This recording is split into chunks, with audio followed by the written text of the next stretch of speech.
Next बात करें ईंधन के बारे में, ईंधन के कुछ क्वेश्चन देख लेते हैं। तो ईंधन की बात करें, वह पदार्थ जो हवा में जलकर बगैर अनावश्यक उत्पाद के ऊष्मा उत्पन्न करे उसे क्या बोलते हैं? ईंधन बोलते हैं। हवा में जलकर बगैर अनावश्यक उत्पाद के, बगैर अपशिष्ट के। ठीक, आगे बात करें ईंधन, अच्छे ईंधन के गुण क्या होता है? तो अच्छे ईंधन के गुण की बात करें, वह सस्ता व आसानी से उपलब्ध हो, उसका ऊष्मीय मान उच्च हो, जलने के बाद अधिक मात्रा में अपशिष्ट पदार्थ ना बचे, और जल जाने के बाद कोई हानिकारक पदार्थ उत्पन्न ना हो, जमाव व परिवहन आसानी से हो, जलन नियंत्रित हो। इसी ये अच्छे ईंधन के गुण होते हैं। ये सब आप ध्यान रखिएगा, इंपॉर्टेंट है, बन सकता है यहाँ से क्वेश्चन।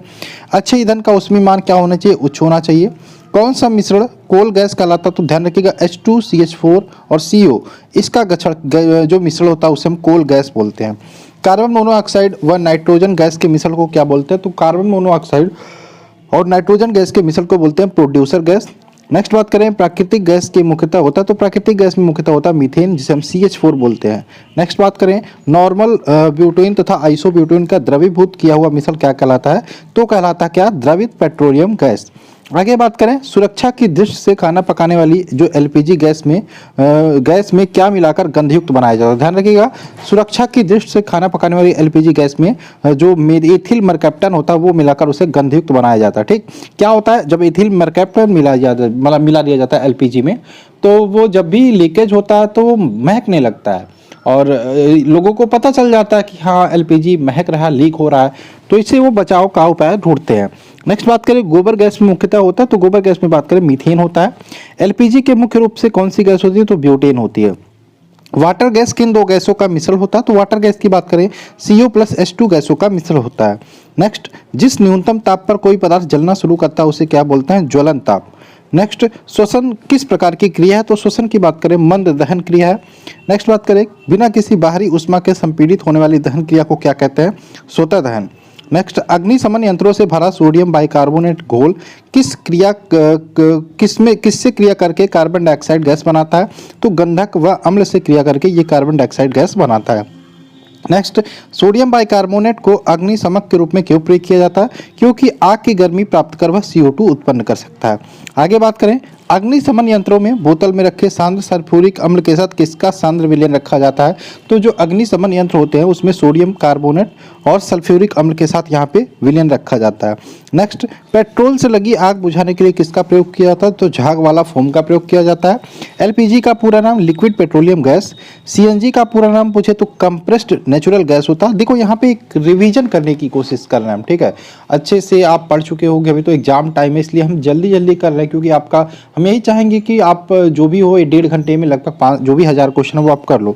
नेक्स्ट, हाइड्रोजन, चारकोल, प्राकृतिक गैस तथा गैसोलीन में किसका मान अधिकतम होता है? तो हाइड्रोजन का होता है। डीजल, कोयला, हाइड्रोजन तथा केरोसिन में कौन सा ईंधन न्यूनतम पर्यावरणीय प्रदूषण करता है? तो हाइड्रोजन गैस। नेक्स्ट बात करें सर्वोत्तम ईंधन होता है, तो गैसीय ईंधन सर्वोत्तम होता है। भविष्य का ईंधन किसे बोलते हैं? भविष्य का ईंधन हाइड्रोजन को बोलते हैं।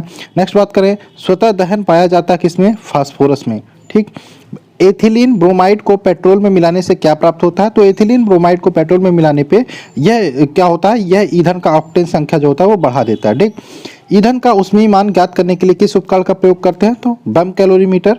अत्यंत वाष्पशील व अत्यंत ज्वलनशील ईंधन होता है पेट्रोल। कोल तार के प्रभाजी आसवन से 80 डिग्री से 110 डिग्री के मध्य प्राप्त होने वाले प्रभाज को क्या बोलते हैं? बेजोल। नेक्स्ट, लिम्बिड गोल्ड किसे बोलते हैं? तो लिम्बिड गोल्ड बोलते हैं पेट्रोल को। नेक्स्ट क्वेश्चन, सर्वोत्तम अपस्फोटिरोधी यानी कि सर्वोत्तम एंटी नॉकिंग कौन सा है? तो टेट्रा एथिल लेड जो होता है वो सर्वोत्तम अपस्फोटिरोधी है। आंतरिक दहन इंजनों के सिलेंडरों में उत्पन्न होने वाले तीव्र ध्वनि को क्या बोलते हैं? अपस्फोट। केरोसिन तेल के भंजन से प्राप्त गैस होती है तो आयल गैस होती है। पेट्रोल की आग बुझाने में सर्वोत्तम साधन है बालू तथा फोम। किसमें शीशे की मात्रा अधिक होती है? तो उच्च ऑक्टेन वाले ईंधन में शीशे की मात्रा अधिक होती है। कौन सी वायु प्रदूषक गैस जीवाश्म ईंधन के ज्वलन स्वरूप उत्पन्न होती है? तो सल्फर डाइऑक्साइड। पेट्रोल की गुणवत्ता व्यक्त की जाती है ऑक्टेन संख्या में पेट्रोल की गुणवत्ता व्यक्त की जाती है। नेक्स्ट, पेट्रोलियम में कौन सा मोम या वैक्स प्राप्त होता है? तो पैराफिन मोम। एंथ्रासाइट कोयला उच्च कोटि का है, इसमें ईंधन की मात्रा होती है 85%। ठीक, आगे बात करें, आगे हमारा धातु वाला टॉपिक, इसके कुछ क्वेश्चन देख लेते हैं। ऐसे तत्व जो इलेक्ट्रॉन को त्याग करते हैं क्या कहलाते हैं? धातु कहलाते हैं। ठीक, धातु उष्मा की व विद्युत की होती है, तो धातु की बात करें ये होती है सुचालक। विद्युत की सर्वश्रेष्ठ चालक की बात करें चांदी होता है। सबसे हल्की धातु लिथियम, सबसे भारी धातु ओस्मियम, सबसे कठोर धातु क्रोमियम। बहुत इंपॉर्टेंट तीनों क्वेश्चन है। सबसे हल्की धातु लिथियम हो गया, ठीक, और सबसे भारी धातु ओस्मियम, सबसे कठोर धातु आपकी क्रोमियम हो गया, ठीक। पृथ्वी की भूपर्पटी में पाया जाने वाला सर्वाधिक तत्व एल्युमिनियम होता है, लगभग 7%। भूपर्पटी में प्राकृतिक रूप से पाया जाने वाला तत्व खनिज होता है। धातुओं का उनकी सतह पर वायु व आर्द्रता के प्रभाव द्वारा नष्ट होना क्या कहलाता है? संक्षारण। क्या? संक्षारण, ठीक। आगे बात करें, लोहे पर जंग लगना किसका उदाहरण है? तो रासायनिक परिवर्तन का उदाहरण है। जंग लगने से लोहे के भार पर क्या प्रभाव पड़ता है? भार बढ़ जाता है। नेक्स्ट, लोहे में जंग लगने से बना पदार्थ होता है तो क्या होता है? फेरोसफेरिक ऑक्साइड। आगे बात करें, लोहे पर जंग लगने से बचाने के लिए उसमें जस्ते की पतली परत चढ़ा जाती है, उसे क्या कहते हैं? गैल्वेनीकरण। आगे टंगस्टन का गलनांक होता है, तो टंगस्टन के गलनांक की बात करें लगभग 3500 डिग्री सेल्सियस होता है।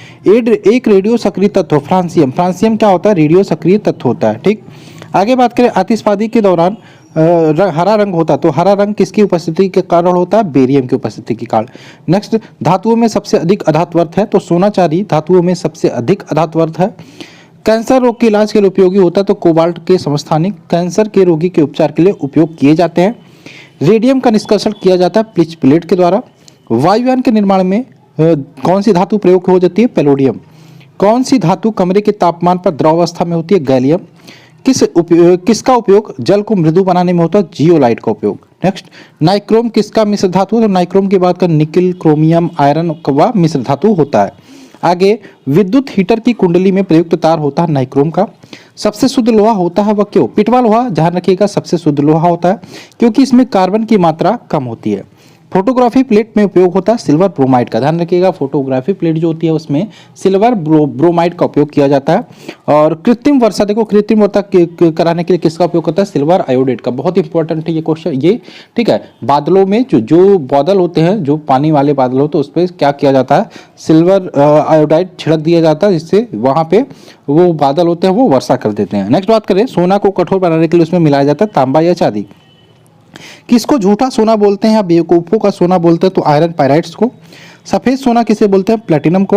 एल्युमिनियम किसका अयस्क है? बॉक्साइट का अयस्क है। और पारा किसका अयस्क है? सीनेबार का अयस्क है पारा।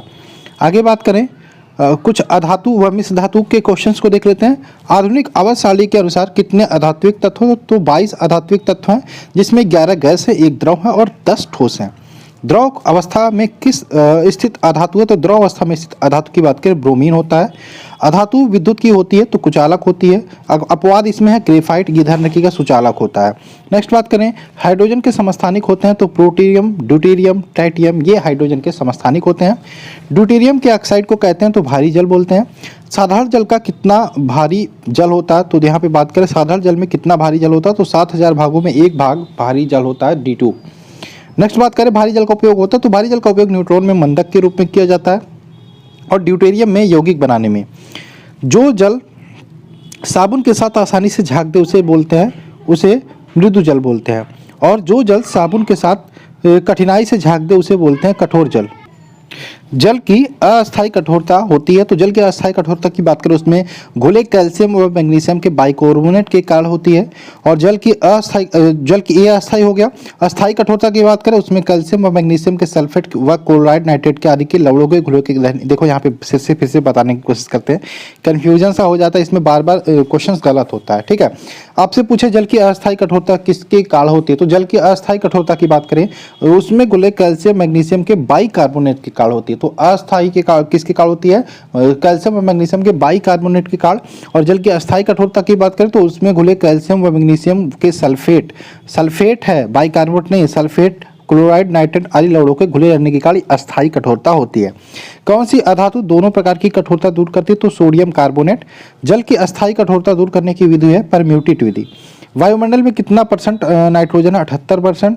नाइट्रोजन का उपयोग होता है, नाइट्रोजन का उपयोग बर्फ बनाने में, नाइट्रिक अम्ल के निर्माण में, यूरिया अमोनियम सल्फेट बनाने में, विस्फोटक बनाने में, कृत्रिम रेशे बनाने में उपयोग किया जाता है।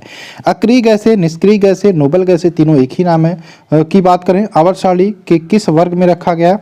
तो यहाँ पे ध्यान रखिएगा, आवर्त सारणी के वर्ग 0 में 6 तत्व है। टोटल बात करें helium, neon, argon, krypton, xenon, radon, ये सारे अक्रिय गैस हैं।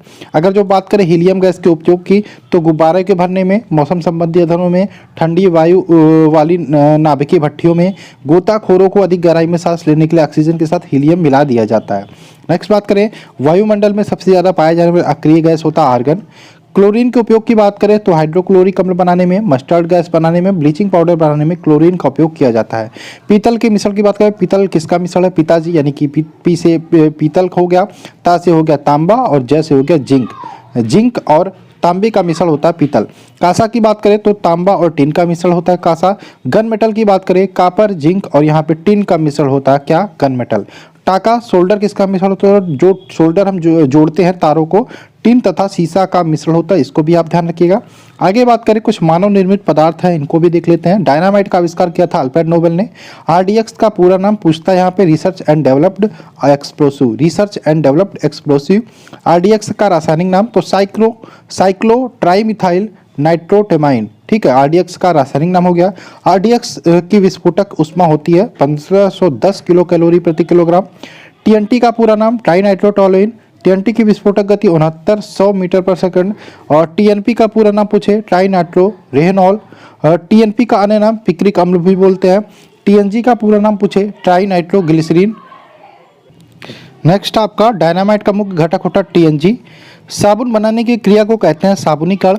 और सीमेंट किसका मिश्रण होता है? तो सीमेंट की बात करें, कैल्शियम सिलिकेट व एल्युमिनियम सिलिकेट का मिश्रण होता है।